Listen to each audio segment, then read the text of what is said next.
നമസ്കാരം. ശ്രീകൃഷ്ണ കഥാമൃതം ഭാഗം 510 510. ഓം ഗം ഗണപതയേ നമ. ഓം സം സരസ്വതേ സ്വാഹ. ഓം ശ്രീ ഗുരുഭ്യോ നമ. ഓം ശ്രീ രംഗനാഥശർമ്മണേ നമ. നാരായണ നാരായണ നാരായണ നാരായണ നാരായണ നാരായണ നാരായണ നാരായണ നാരായണ നാരായണ നാരായണ. ഓം ശ്രീകൃഷ്ണാർപ്പണമസ്തു. ഓം ശ്രീകൃഷ്ണായ പരബ്രഹ്മണേ നമ. ഓം ശ്രീകൃഷ്ണായ പരബ്രഹ്മണേ നമ. ഹരേ രാമ രാമ രാമ ഹരേ ഹരേ, ഹരേ കൃഷ്ണ കൃഷ്ണ കൃഷ്ണ ഹരേ ഹരേ. ശ്രീകൃഷ്ണ കഥാമൃതം ഭാഗം 510. ശ്രീകൃഷ്ണ ലീലാകാണ്ഡത്തിൽ 5-ാം സർഗം എന്താണ്? ശ്രീകൃഷ്ണാവതാരം. അപ്പോൾ 4-ാം സർഗത്തിലെ അവസാനത്തെ ശ്ലോകം 45-ാമത്തെ ശ്ലോകം, ഈ മട്ട് അമ്പോട് നാൻമുഖൻ വരദനെ കൈകൂപ്പി വാഴ്ത്തി സ്തുതിച്ച് ഓമൽ പൂങ്കുഴൽ വെച്ച് പൊൻതളികയിലുക്കിക്കൊണ്ടു തന്മേനിയിൽ പ്രേമപുഞ്ചിരി തൂകിയങ്ങിനെ പരബ്രഹ്മം കളിച്ചിടും ആ ഭൂമിക്കുള്ളൊരു ഭാഗ്യമോർത്ത് മഹിതാനന്ദം മടങ്ങിയിടിനാൻ. ഈ ഭൂലോകത്ത് വെച്ച് ഈ ഭാരതം എന്ന് അറിയപ്പെടുന്ന ഈ ഭൂമിയുടെ മഹിമ ഉള്ളിൽ വെച്ചുകൊണ്ടാണ് പരബ്രഹ്മസ്വരൂപമായിരിക്കുന്ന ശ്രീകൃഷ്ണൻ്റെ അടുത്ത് നിന്ന്, അല്ലെങ്കിൽ മഹാവിഷ്ണുവിൻ്റെ അടുത്ത് നിന്ന്, കംസൻ്റെ കാരാഗൃഹത്തിൽ നിന്ന് ബ്രഹ്മാവ് തൻ്റെ നിലയത്തിലേക്ക് പോയത്. ഇത് എത്ര ആള് സനാതനധർമ്മത്തിലുള്ളവർ, അല്ലെങ്കിൽ ഇപ്പോഴത്തെ ഈ മോഡേൺ ഹിന്ദുത്വത്തിൽ വിശ്വസിക്കുന്ന ആൾക്കാർ മനസ്സിലാക്കിയിട്ടുണ്ട്? ഇതാണ് അവശ്യം നമ്മൾ മനസ്സിലാക്കേണ്ടത്. എല്ലാ സഹോദരന്മാരും ആസ്ട്രേലിയയിലേക്കോ കനഡയിലേക്കോ അമേരിക്കയിലേക്കോ UK ചേക്കേറിലല്ല മഹത്വം. ഓക്കെ, മോണിറ്ററി ബെനിഫിറ്റ് ഉണ്ടായിരിക്കും. പക്ഷേ ഈ ഭാരതഭൂമിയുടെ പ്രാധാന്യം എന്താണ് എന്നുള്ളത് പുരാണങ്ങൾ വായിക്കാത്തത് കൊണ്ടാണ് നമുക്ക് മനസ്സിലാവാതെ ഇരിക്കാൻ കാരണം. പുരാണങ്ങൾ വായിക്കുക, സ്വന്തം മക്കളെ ബോധവാന്മാരാക്കുക. ഒരു അമേരിക്കൻ പാസ്പോർട്ട് കിട്ടിയിട്ട് ഇന്ത്യൻ പാസ്പോർട്ട് സറണ്ടർ ചെയ്യണ എത്രയോ ആൾക്കാരെ എനിക്കറിയാം. അത് വെറും ഒരു വ്യാമോഹം മാത്രമാണ്. ഇന്ത്യയിലുള്ള സ്ഥലം വിറ്റ് തുറച്ച് പുറത്തു പോയി താമസിക്കുക എന്നുള്ളത് ഒരു ആക്ഷേപഹാസ്യമാണെന്ന് എൻ്റെ അഭിപ്രായത്തിൽ. ഞാൻ ഇനി അതിനെപ്പറ്റി കൂടുതലൊന്നും പറയുന്നില്ല. അപ്പം നമ്മൾക്ക് കൃഷ്ണാവതാരത്തിലേക്ക് പോവാം. 5-ാം സർഗത്തിലെ 1-ാമത്തെ ശ്ലോകം, അതുനാൾ ഉദയം തൊട്ടേ മിന്നി പരമശോഭയിൽ. അതുനാൾ ഉദയം. മഹാവിഷ്ണു ഇവർക്ക് ശംഖചക്ര കഥാപത്മത്തോടുകൂടി ദർശനം കൊടുത്ത ദിവസത്തിന് ശേഷം അതുനാൾ ഉദയം തൊട്ടേ മിന്നി പരമശോഭയിൽ അജനീയുലകന്നേക്കും അണിയിപ്പതിനോർക്കവേ. അജനീ ഉലകം എന്ന് പറഞ്ഞിട്ടുണ്ടെങ്കിൽ ഈ ഭൂമിയെ ബ്രഹ്മാവ് എത്രത്തോളം സ്തുതിച്ച് വെച്ചിട്ടുണ്ട് അതിൽ ഓർക്കവേ, ഓർത്തുകൊണ്ട്. 2-ാമത്തെ ശ്ലോകം, ചേണഴും ചിങ്ങമാസത്തിൽ അന്നാണ് അഷ്ടമി രോഹിണി. അതായത് ഉടനെ പ്രസവം നടക്കുകയാണ്. പറഞ്ഞില്ലേ? ആ ചേണഴും ചിങ്ങമാസത്തിലാണ് അഷ്ടമി രോഹിണി. പുണ്യം തിങ്ങിടുമേവർക്കും അന്നാളൊരു മഹോത്സവം. സനാതനധർമ്മത്തിൽ വിശ്വസിക്കുന്ന ഏതൊരുത്തനും അഷ്ടമി രോഹിണിയുടെ പ്രാധാന്യം എന്താണ്? പലതരത്തിലുള്ള ഉടുപ്പുകൾ ഉടുത്തിട്ട് ഉറി ഉടയ്ക്കലല്ല, മനസ്സിനെ നിർമാല്യമായി വെച്ചുകൊണ്ട് ഭഗവത് പാദാരവിന്ദത്തിനെ പ്രേമസ്വരൂപനായിട്ട് കണക്കാക്കാതെ ഉണ്ട് 10 ആൾ തിങ്ങി നിൽക്കുന്ന സ്ഥലത്ത് മത്സരബുദ്ധിയോടുകൂടി ഉറിയടിച്ചത് കൊണ്ട് യാതൊരു കാര്യമില്ല. പുണ്യം തിങ്ങിയിടും ഏവർക്കും അന്നാളൊരു മഹോത്സവം. നാൻമുഖൻ മുതലായുള്ളോരമ്മുഹൂർത്തം സുമംഗളം കാത്തുള്ളിൽ ആനന്ദം തുളമ്പി വിലസിയിടവേ. ബ്രഹ്മാവ് മുതലായിട്ടുള്ള ദേവന്മാരെ, ദേവേന്ദ്രൻ മുതലായിട്ടുള്ളവർക്ക് നാൻമുഖൻ മുതലായുള്ളോരമുഹൂർത്തം സുമംഗളം കാത്തു ഉള്ളിൽ ആനന്ദം തുളുമ്പി വിലസിയിടവേ അനേക കോടി ബ്രഹ്മാണ്ടനാഥൻ കാരുണ്യവാപ്പിനാൽ. ഈ ഭഗവാൻ ശ്രീകൃഷ്ണൻ ആരാ? അനേക കോടി ബ്രഹ്മാണ്ടനാഥൻ, അനേക കോടി ബ്രഹ്മാണ്ടനാഥൻ. നമ്മുടെ ശരീരത്തിൽ എത്ര രോമകൂപങ്ങളുണ്ടോ അത്രയും സൗരയൂഥങ്ങൾ ഈ മിൽക്കി വേഴ്സിലുണ്ട്. നമ്മൾക്ക് ഒന്നിനെ പറ്റിയിട്ട് അറിയുള്ളൂ, അതും നമുക്കറിയില്ല. അതുകൊണ്ടാണ് അനേക കോടി ബ്രഹ്മാണ്ടനാഥൻ കാരുണ്യവായ്പിനാൽ പാർത്തട്ടിലെഴുന്നള്ളിടാൻ. ഭൂമി, പാർത്തട്ട് എന്ന് പറഞ്ഞാൽ ഭൂമി, പൃഥു, പൃഥിവി, പാർത്തട്ടിലെഴുന്നള്ളിടാൻ ഓർത്തൊരുങ്ങി വിളങ്ങവേ സർവേശ്വരൻ പിറന്നിടും അവതാര മഹോത്സവം കൊണ്ടാടുവാൻ പ്രകൃതി അമ്പ ചമഞ്ഞു വിളയാടവേ. Bhoomidevi at it's best. തൻ്റെ നാഥൻ സജ്ജനങ്ങൾക്ക് അനുമോദിക്കത്തക്ക വിധത്തിൽ, അനുകരിക്കത്തക്ക വിധത്തിലല്ല, അനുമോദിക്കത്തക്ക വിധത്തിൽ ഒരു കൊച്ചായിട്ട് അവതാരം ചെയ്യാണ്. ദേവിയുടെ ഉദരത്തിൽ കൃഷ്ണൻ എന്ന നാമധേയത്തിന് എന്തൊക്കെ ഗുണഗണങ്ങളുണ്ടോ ആ ഗുണഗണങ്ങളോടുകൂടി കൊണ്ടാടുവാൻ പ്രകൃതി അമ്പ ചമഞ്ഞു വിളയാടവേ. പഞ്ചഭൂതങ്ങൾ എന്നല്ല, വെറും ആകാശം, കാറ്റ്, അഗ്നി, ജലം, ഭൂമി മാത്രമല്ല, പഞ്ചഭൂതങ്ങളെന്നല്ല കാലദേശാദി സർവവും ശോഭിച്ചു പുതുതായുള്ളിൽ ഉത്സാഹം പുണ്ട പോലവേ.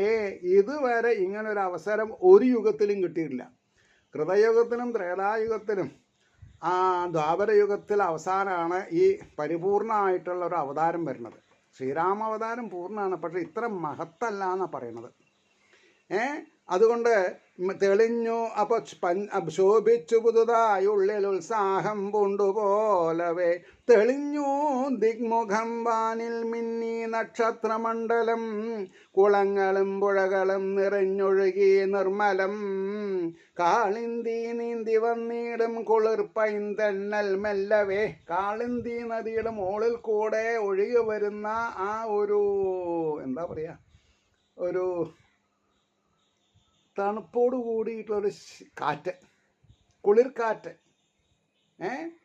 കാളിന്തി നദിയുടെ ഓളങ്ങളെ തൊട്ടൊരുമ്മി പരിലസിച്ചു കൊണ്ടുവരുന്ന കാളിന്തി നദിയിലെ വിഷജ്വാലകളൊക്കെ പോയി കുടിനീരായി മാറ്റി ഭഗവാൻ, അല്ലേ? അപ്പോൾ ആ കാറ്റിന് ഒരു മാധുര്യം ഉണ്ടാവുന്നതൊക്കെ പറയാൻ വേണമെങ്കിൽ, മാധുര്യം നാവിൽ മാത്രമല്ല ത്വക്കിൽ മാധുര്യമുണ്ട്, അല്ലേ? അവരവരുടെ ഇഷ്ടഭാചനങ്ങൾ നമ്മളെ ഒന്ന് തൊട്ട് തലോടുക. നമ്മുടെ പേരക്കുട്ടികൾ അവരുടെ മൃദുലമായ കൈകളെ കൊണ്ട് നമ്മുടെ മേലൊന്ന് തലോടുമ്പോഴത്തെ ഒരു സുഖം നമ്മൾ ആലോചിച്ച് നോക്കിയിട്ടുണ്ടോ? അതാണ് ഇവിടെ പറയുന്നത്. തെളിഞ്ഞു ദിഗ്മുഖം വാനിൽ മിന്നി നക്ഷത്രമണ്ഡലം കുളങ്ങളും പുഴകളും നിറഞ്ഞൊഴുകി നിർമ്മലം കാളിന്തി നീന്തി വന്നിടും കുളിർ പൈന്തന്നൽ മെല്ലവേ. എന്തോ സന്തോഷ വൃത്താന്തം മോദി മണ്ണിൽ മനോഹരം. വരാൻ പോകുന്ന ഒരു സന്തോഷജനകമായൊരു കാര്യത്തിനെ പറയാൻ വെമ്പൽ കൊള്ളുന്ന കൂട്ടത്തിൽ കവിക്ക് തോന്നി. കത്തിത്തുടങ്ങി ഹോമാഗ്നി വലം ചുറ്റി. ഈ ഹോമകുണ്ടത്തിലുള്ള അഗ്നി വലം ചുറ്റണം, അതായത് വലതുഭാഗത്തേക്ക് ക്ലോക്ക് വൈസിൽ ആണ് അത് ചുഴിയേണ്ടത്. അതാണ് അതിൻ്റെ ദി ബെസ്റ്റ് ആക്ടിവിറ്റി. ഇടതുഭാഗത്തു കൂടെ അല്ല, വലതുഭാഗത്തു കൂടെ വലം ചുറ്റി മഹിക്കുടൻ ഈ ഭൂമിക്ക് ഉടനെ പല സസ്യങ്ങളാൽ പച്ചപ്പെട്ടൊടുത്തുല്ലസിക്കവേ. എന്തൊക്കെ ഈ ഭൂമിയുടെ ഉള്ളിലുണ്ടോ അതൊക്കെ ഭൂമി പുറത്തേക്ക് വിട്ടു. എന്തിന്? തൻ്റെ കാന്തൻ ഒരു കൊച്ചായിട്ട് വരാം. ഈ ഭൂമി മഹാവിഷ്ണു ഭൂമിദേവിക്ക് ആരാ? ഭർത്താവാണ്. അപ്പോൾ തൻ്റെ ഭർത്താവിൻ്റെ ഒരു അവതാരത്തെ എത്രത്തോളം സുമംഗളമാക്കാൻ പറ്റും, അതിനനുസരിച്ച് തന്നെ കൊണ്ടാവുന്ന പോലെ എല്ലാ എന്താണ് പറയുക, ലതാദികളും വളരെ ഭംഗിയായിട്ട് സുശോഭിതമായി എന്ന് പറയണു. അപ്പോൾ കത്തിത്തുടങ്ങി ഹോമാഗ്നി വലം ചുറ്റി മഹിക്കുടൻ പല സസ്യങ്ങളാൽ പച്ചപ്പെട്ടൊടുത്തുല്ലസിക്കവേ പൊട്ടിത്തെറിച്ചു രത്നങ്ങളുള്ളം കോരിത്തരിക്കയാൽ. രത്നങ്ങൾ പൊട്ടിത്തെറിക്കുക എന്ന് പറഞ്ഞാൽ രത്നങ്ങൾക്ക് തന്നെ പിടിച്ചു നിൽക്കാൻ സാധിക്കണില്ല. അപ്പോൾ അവർക്കും ജീവനുണ്ട്. പൊട്ടിത്തെറിച്ചു രത്നങ്ങളുള്ളം കോരിത്തരിക്കയാളുറന്നു തനിയെ പാടിത്തുടങ്ങി പല പക്ഷികൾ. ഭൂമണ്ഡലത്തിലുള്ള പലതരത്തിലുള്ള പക്ഷികളൊക്കെ സർവേശ്വരൻ്റെ ആ ബാലലീലകൾ ഉണ്ടാവാൻ പോവാണ്. അപ്പോൾ ബാലനായിട്ട് അവതരിക്കുകയാണ്. അപ്പോൾ പക്ഷികളൊക്കെ അവരുടെ ഭാഷയിൽ പാടാൻ തുടങ്ങി. അത് മനസ്സിലാക്കാൻ നമ്മളെ കൊണ്ട് സാധിക്കണം. ഇവിടെ എനിക്കൊരു കാര്യം പറയണം. 2012 എൻ്റെ സപ്താഹത്തിന് ബോംബെയിൽ നിന്ന് പലവരും വരുന്നുണ്ടായി. അപ്പോൾ പിന്നെ അതിൽ ഈ എന്താ പറയുക, കസ്റ്റംസിൽ വർക്ക് ചെയ്യണ ഒരു കുട്ടി, രാമായണം ഭാഗവതമൊക്കെ എന്നിൽ നിന്ന് പഠിച്ചിരുന്നവർ. അപ്പോൾ പിന്നെ ഈ ബോംബെ ചേച്ചീനെ മാതിരി എന്താ പറയുക 7-8 ദിവസം ഇവിടെ ഉണ്ടായിരുന്നു. അപ്പോൾ കമ്പാരിറ്റീവ്ലി അവർ യങ്ങാവുക കാരണം അവർക്ക് ഈ പ്രകൃതിയോട് വല്ലാത്തൊരു അടുപ്പം തോന്നി. അപ്പോൾ എന്നോട് ഇവിടുന്ന് പോയതിൻ്റെ ശേഷം പറയും, പിന്നെ എപ്പോഴെങ്കിലും രാത്രിയൊക്കെ ഉണരുമ്പോൾ ഈ പക്ഷികളുടെ പാട്ടൊക്കെ കേൾക്കുമ്പോൾ അതൊന്ന് സൗണ്ട് ട്രാക്ക് ചെയ്തിട്ട് എനിക്ക് അയച്ചു തരണം കേട്ടോ എന്ന്. ഞാനൊക്കെ അന്തം വിട്ടു. കാരണം അവരുടെ നാട്ടിലുള്ളതിനേക്കാൾ പച്ചപ്പ് എൻ്റെ നാട്ടിലുണ്ടാവാം. അതുകൊണ്ടായിരിക്കും അങ്ങനെ പറയാൻ കാരണം. മനസ്സിലായില്ല, അവരും മണൽപ്രദേശത്താണ്. അപ്പോൾ അതുകൊണ്ടാണ് പറഞ്ഞത്. അപ്പോൾ ഓരോരുത്തർക്കും ഇത് അനുഭവിക്കാൻ യോഗം അത് നമ്മളെ കൊണ്ടാവുക എന്ന് പറയുമ്പോൾ അതിലൊരു സന്തോഷം അല്ലേ. അതുകൊണ്ടാണ് പറഞ്ഞത്. അപ്പോൾ എന്താ പറഞ്ഞത്, പിന്നെ പല പക്ഷികൾ പാടിത്തുടങ്ങി എന്ന് പറഞ്ഞു തനിയേന്നാ. ഒരു ആ പക്ഷികളുടെ അന്തര്യാമിത്വത്തിൻ്റെ പ്രചോദനം കൊണ്ട് എന്ന് നമ്മൾ മനസ്സിലാക്കും വേണം. എന്നിട്ടോ പുതുതായുള്ളൊരാനന്ദം ഉൾത്തട്ടിൽ ഉളവാകയാൽ, പുതുതായിട്ട് ഇന്നേ വരെ അനുഭവിക്കാത്ത ഒരവസ്ഥയാണ്. പുതുതായുള്ളൊരാനന്ദം. ഇപ്പം ഞാൻ ശരിക്കും പറഞ്ഞിട്ടുണ്ടെങ്കിൽ കംസൻ്റെ കാരാഗ്രഹത്തിലാണ്. എന്താ അങ്ങനെ പറയാൻ കാരണം, എൻ്റെ മേലൊക്കെ കോരി തെറിക്കുക ഇത് വായിക്കുമ്പോൾ. അപ്പം ഞാൻ അവിടെ ഒരു സ്പെക്ടേറ്ററാണ്. എനിക്ക് കയ്യും കാലും ഉണ്ടോ? ഇല്ല. ഞാനൊരു മൺതരിയായിട്ട്, അല്ലെങ്കിൽ ഒരു കല്ലിൻ്റെ ഒരു കഷ്ണമായിട്ട്, അല്ലെങ്കിൽ കല്ലുകൾക്ക് ഇടയിലുള്ള ഒരു മൺതരി, അങ്ങനെ പറയാം. അതുകൊണ്ടാണ് പറഞ്ഞത് പുതുതായുള്ളൊരാനന്ദം ഉൾത്തട്ടിലുളവാകയാൽ പൂത്തു മരങ്ങൾ തേനുണ്ടു മുരണ്ടു വരിവണ്ടുകൾ പുണ്യാത്മാക്കൾ എഴുന്നേറ്റു പുകഴ്ത്തി വിശ്വനാഥനെ. അതായത് ഇതിപ്പോൾ രാത്രി 12 മണിക്ക് ശേഷം ഇത് സംഭവിക്കാൻ പോണതേ. അപ്പോൾ പുണ്യാത്മാക്കൾ എഴുന്നേറ്റു പുകഴ്ത്തി. വാർദ്ധക്യസഹജമായിട്ടുള്ള അവസ്ഥകളുണ്ടെങ്കിലും കണ്ണടച്ചിട്ടുണ്ടെങ്കിലും ആ തിരുവവതാരം വരുന്ന സമയത്ത് എണീറ്റ് കൈകാലകളൊക്കെ ശുദ്ധി വരുത്തി ആവുന്ന അത്ര ജോഷോടുകൂടി നാരായണ നാരായണ നാരായണ നാരായണ നാരായണ നാരായണ എന്ന് ജപിക്കാൻ തുടങ്ങി. പുണ്യാത്മാക്കൾ എഴുന്നേറ്റു പുകഴ്ത്തി വിശ്വനാഥനെ ഇരമ്പി മെല്ലെ അങ്ങിങ്ങായി കടലും മുകിൽ മാലയും. കാറ്റ് അടിക്കണു, ഇടി വെട്ടണു, മഴ കുറച്ച് പെയ്യണു. അതാണ് അന്നത്തെ ദിവസത്തിൻ്റെ. ഇരമ്പി മെല്ലെ അങ്ങിങ്ങായി കടലും മുകിൽ മാലയും മുഴങ്ങി വിണ്ണിൽ, ആകാശത്തിൽ അല്ലെങ്കിൽ സ്വർലോകത്തിൽ മുഴങ്ങി മാധുര്യം തുളമ്പും പല ദുന്ദുബി. ദേവലോകത്തുള്ള ദുന്ദുബി മുതലായിട്ടുള്ള വാദ്യങ്ങൾ സ്വയം വധിക്കാൻ തുടങ്ങി. മുഴങ്ങി വിണ്ണിൽ മാധുര്യം തുളമ്പും പല ദുന്ദുബി. സന്തോഷത്താൽ മതിമറന്നെണീറ്റ് ഇന്ദ്രാദിദേവകളൊക്കെ ഉണർന്നു. തലേ ദിവസം രാത്രി എന്തൊക്കെ മധുപാനീയങ്ങൾ കുടിച്ച് മത്താടിയിട്ടുണ്ടോ അതൊക്കെ പോയി. ആരോ വെള്ളം കോരി ഒഴിച്ച് ആ ഹാങ് ഓവറൊക്കെ മാറ്റിയിട്ടുണ്ട്. അതാണ് നമ്മൾ മനസ്സിലാക്കേണ്ടത്. മുഴങ്ങി വിണ്ണിൽ മാധുര്യം തുളുമ്പും പരതുന്തുവി. സന്തോഷത്താൽ മതിമറന്നെണീറ്റ ഇന്ദ്രാദിദേവകൾ കൊട്ടയായി കൊണ്ടുവന്നെങ്ങും കൽപ്പക പുതുപൂക്കളാൽ. കൊട്ടക്കണക്കിന് കൽപ്പക പൂക്കളാൽ പുതിയ പൂക്കൾ വാരി ചൊരിയാണ് ആകാശത്ത് നിന്ന്. ദേവലോകത്തിൽ നിന്ന് ഭഗവാന്റെ തിരുവവതാരത്തെ അനുമോദിച്ചുകൊണ്ട് കൊട്ടയായി കൊണ്ടുവന്നെ കൊട്ടക്കണക്കിന് വന്നെങ്ങും കൽപ്പക പുതുപൂക്കളാൽ അർച്ചിച്ചാർ അലിവോലുന്ന മനസാൽ മുനിമാർകളും ഉർവശ്യാദികൾ ഉത്സാഹം പൂണ്ടുകൊണ്ട് അർദ്ധരാത്രിയിൽ പാടിക്കളിച്ചാർ. ഉർവശി, രംഭ, തിലോത്തമ, മേനക അല്ലേ, അവരൊക്കെയാണല്ലോ അവിടുത്തെ ആൾക്കാർ. ഉർവശ്യാദികൾ ഉത്സാഹം പൂണ്ടുകൊണ്ട് അർദ്ധരാത്രിയിൽ പാടിക്കളിച്ചാർ. നാഥൻ്റെ മഹത്താം ജന്മവേളയിൽ ഗ്രഹങ്ങളെല്ലാം തെളിവാർന്ന എങ്ങെങ്ങും വേണ്ട പോലവേ. എന്താണ് ഉച്ചസ്ഥായിയായിട്ട് ഭൂമിയിലുള്ള എല്ലാ ചരാചരങ്ങൾക്കും ഉത്സവം ആഘോഷിക്കത്തക്ക വിധത്തിൽ ഒരു കോൺസ്റ്റലേഷൻ ഉണ്ടാവണം. അതാണ് ഗ്രഹങ്ങളെല്ലാം തെളിവാർന്ന് എങ്ങെങ്ങും വേണ്ട പോലവേ കൈകൂപ്പി നിന്നാരവിടയ്ക്കുള്ളിൽ പ്രീതി വളർത്തുവാൻ. ഭഗവാന് ഉള്ളിൽ പ്രീതി ഉണ്ടാക്കാൻ വേണ്ടിയിട്ട്.